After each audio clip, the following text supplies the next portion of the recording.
So ito, yung babalito ko naman mga friendship, mga classmates ay sinasabing di umano'y buntis daw itong si Maine Mendoza, di ba? Kasi po din sa isang episode ng Itbulaga, sayaw-sayawan si Maine. Siyempre sayaw-sayawan siya, may talon-talunan din, talon-talon, di ba? Baka yung upuan dyan masira, ha? So talon-talunan siya. Yan ang sabi tuloy ni Joey De Leon, nag-one-liner ang lolo mo.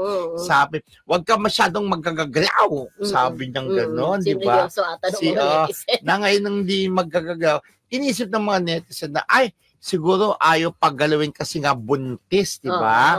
Pero yun nga, hindi natin alam kung buntis. Pero sana, syempre, gusto na rin natin na mabuntis na si Maine para at least maging kompleto ng kanilang pamilya ni Arjo. Kapag may baby ka na, yun na talagang mararamdaman mo, magulang na ako, sabi ni Arjo, tsaka ni Maine, di ba?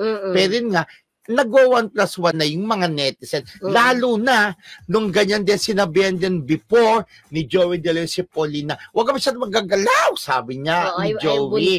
Yung pala, true enough, buntis pala that time si Pauline Luna.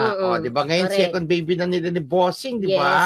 So, kaya yun, nagwa 1+1 yung mga netizen, ay baka buntis na nga. Siyempre, sagot naman ng iba, mga opinion ng iba, ano ngayon kung buntis, may asawa naman, no? Sabi ng mga netizen na iba.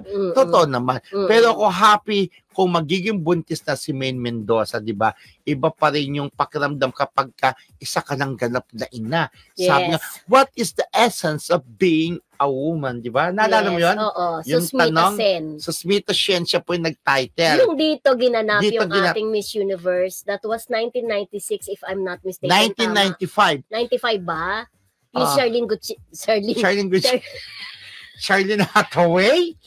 Si Charlene San Pedro. Gonzales. Yes, si Charlene Gonzales po ang ating representative sa Miss Universe that low time. Low tide o high tide? Sabi niya, diba? The Philippines has 7,130 islands. Sabi niya, ano bang nyo? Ilan ba islands siya? Pag low tide o high tide, diba? Tapos gusto niya daw maging si Darna. Yung ba yung sagot niya? Yung kung sinong yung hero na paborito niya. Pero at least nakapasok siya sa top. Ayun, 1994, Susmita Sen.